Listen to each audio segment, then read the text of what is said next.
Welcome to రాజనీతి. ఆంధ్రప్రదేశ్లో Google సంస్థ 1,30,000 కోట్ల పెట్టుబడికి సిద్ధం అవడంతో పొరుగు రాష్ట్రాల్లో రాజకీయ దుమారం చెలరేగుతూ ఉంది. అక్కడ ప్రతిపక్ష పార్టీలు అధికార పార్టీలను టార్గెట్ చేస్తున్నాయి. విశాఖపట్నాన్ని ఆర్టిఫిషియల్ ఇంటెలిజెన్స్ కేంద్రంగా మార్చే ఒక పెద్ద ప్రాజెక్టు ఆంధ్రప్రదేశ్కి వెళ్ళిపోయింది. పైగా అది ఆంధ్రప్రదేశ్లో టూ టైర్ సిటీలో గూగుల్ అంత పెద్ద పెట్టుబడి పెడతా ఉంటే మీ ప్రభుత్వాలు ఏం చేస్తున్నాయని అక్కడ ప్రతిపక్షాలు నిలదీస్తున్నాయి. మన దగ్గర పెద్ద పెద్ద నగరాలు ఉన్నాయి, బెంగళూరు, చెన్నై లాంటి నగరాలు. ఇక్కడికి రాకుండా విశాఖపట్నం వెళ్ళటం ఏంటని కర్ణాటక, తమిళనాడులో ప్రతిపక్షాలు నిలదీస్తున్నాయి. కర్ణాటకలో జేడీఎస్ పార్టీ నేత కేంద్ర మంత్రి కుమారస్వామి అయితే కర్ణాటక రాష్ట్రం ఒక మంచి అవకాశాన్ని కోల్పోయింది కాంగ్రెస్ ప్రభుత్వ అసమర్థత వల్లని ఆయన విమర్శించారు. ఈ తమిళనాడులో అయితే అధికార విపక్షాల మధ్య ఘాటైన విమర్శలు చోటు చేసుకుంటున్నాయి. గూగుల్ సీఈఓ సుందర్ పిచాయ్ తమిళనాడు వాడైనప్పటికీ ఆంధ్రప్రదేశ్లో గూగుల్ పెట్టుబడులు పెట్టింది. డిఎంకే ప్రభుత్వ వైఫల్యం వల్లే ఇంత మంచి ప్రాజెక్టు ఆంధ్రప్రదేశ్కి పోయిందని అన్నా డిఎంకే నేతలు విమర్శల వర్షం కురిపిస్తున్నారు.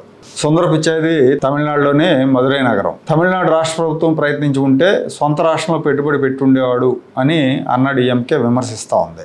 ఇది ముమ్మాటికి డిఎంకే ప్రభుత్వ వైఫల్యం అని వీళ్ళు విమర్శిస్తుంటే ఎన్డీఏలో తెలుగుదేశం పార్టీ ఉండటం వల్లే పెట్టుబడి ఆంధ్రప్రదేశ్కి పోయిందని డిఎంకే కౌంటర్ ఇస్తూ ఉంది. అలా అనుకుంటే జయలలిత సీఎంగా ఉన్నప్పుడు కియా ఏపీకి పోలేదా అని డిఎంకే ప్రతి విమర్శలు చేస్తూ ఉంది. నిన్నంతా కూడా జాతీయ మీడియా దీని మీదే కవరేజ్ ఇచ్చింది, తమిళనాడులో గోల మీద. దాని మీద నారా లోకేష్ గారు ఒక ట్వీట్ కూడా చేశారు. గూగుల్ వాళ్ళంతా కూడా గూగుల్ ఆంధ్రప్రదేశ్కి వచ్చిందని గొడవ చేస్తూ ఉంటే గూగుల్ భారత్కి వచ్చిందని సింపుల్గా ఒక పోస్ట్ చేశారు.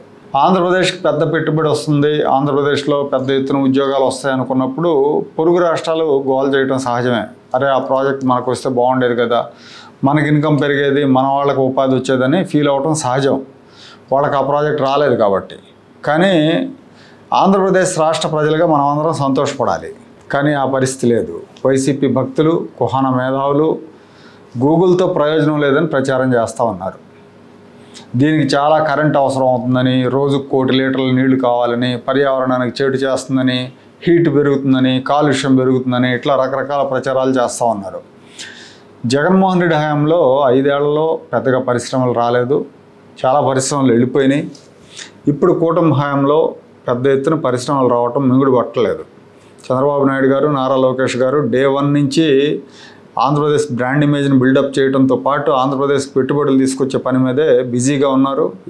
ఇప్పుడు కూడా వాళ్ళు ఒకరు ఆస్ట్రేలియాలో, ఒకరు దుబాయ్లో ఉన్నారు. అంటే అంత ప్రయత్నాలు చేస్తున్నారు వాళ్ళు నిర్విరామంగా. సో అందుకే పెట్టుబడిదారులు ఆంధ్రప్రదేశ్ వైపు చూస్తున్నారు. పరిశ్రమలు వస్తున్నాయి, పెట్టుబడులు వస్తున్నాయి. ఇది వైసీపీకి మింగుడు పట్ల. అందులోనూ ఇప్పుడు గూగుల్ లాంటి ప్రతిష్టాత్మక సంస్థ అమెరికా బయట పెడుతున్న భారీ పెట్టుబడిది. ఇండియా చరిత్రలో, భారతదేశ చరిత్రలో అతిపెద్ద ఎఫ్డిఐ, అతిపెద్ద ప్రత్యక్ష విదేశీ పెట్టుబడి. ఇంత పెట్టుబడి ఎప్పుడు రాలా గతంలో భారతదేశానికి. దీంతో కూటమి ప్రభుత్వానికి, ఆంధ్రప్రదేశ్ రాష్ట్రానికి జాతీయంగా, అంతర్జాతీయంగా మంచి గుర్తింపు వచ్చింది. మీడియాలో కూడా విశాఖపట్నం గురించి, ఆంధ్రప్రదేశ్ గురించి, చంద్రబాబు నాయుడు గారి గురించి రాస్తున్నారు. దీన్ని తట్టుకోలేక వైసీపీ గణాలు సోషల్ మీడియా వేదికల మీద, సాక్షి వేదికల మీద విషం కక్కుతున్నాయి. దీనివల్ల కాలుష్యం వస్తుందని చెప్తున్నారు వీళ్ళు. మరి వైఎస్ జగన్ భార్య భారతిరెడ్డి నడిపే భారతి సిమెంట్స్ వల్ల ఏమొస్తుంది? కాలుష్యం వస్తుందా? పన్నీరు వస్తుందా? భారతి సిమెంట్స్ ఏమన్నా పన్నీరు వెదజల్లుతుందా? అది కూడా కాలుష్యం వెదజల్లిద్ది. సరే, ఈ జఫాలందరూ విషయం కక్కితే అర్థం చేసుకోవచ్చు. కానీ కొంతమంది తెలకపల్లి రవి లాంటి వైసీపీ పక్షపాతులైన మేధావులు, లెఫ్టిస్ట్ భావజాలకులు వీళ్ళు కూడా దీంతో వీళ్ళతో గొంతు కలిపి ఈ ప్రాజెక్టుతో ప్రయోజనం లేదు, 22,000 కోట్ల ఇన్సెంటివ్స్ ఇవ్వటం ఏంటని వాళ్ళ ఏడుపు వాళ్ళు ఏడుస్తున్నారు. ఇన్సెంటివ్స్ ఇవ్వకపోతే ఏ అంతర్జాతీయ కంపెనీ కూడా వచ్చే పరిస్థితి లేదు.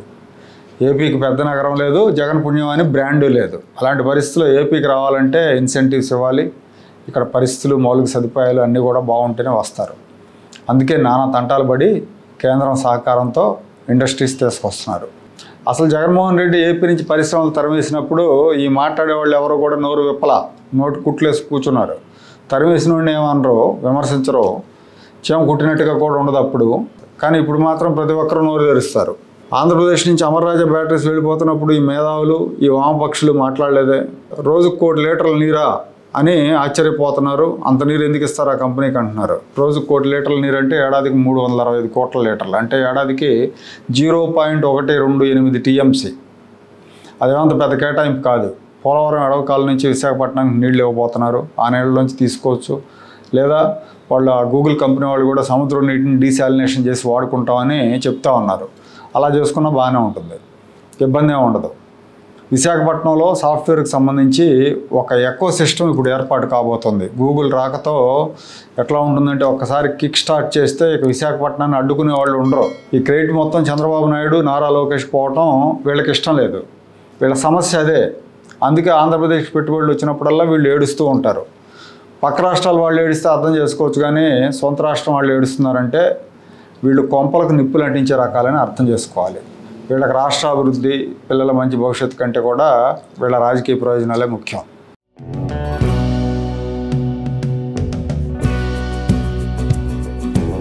Like, share and subscribe to Rajaniti channel.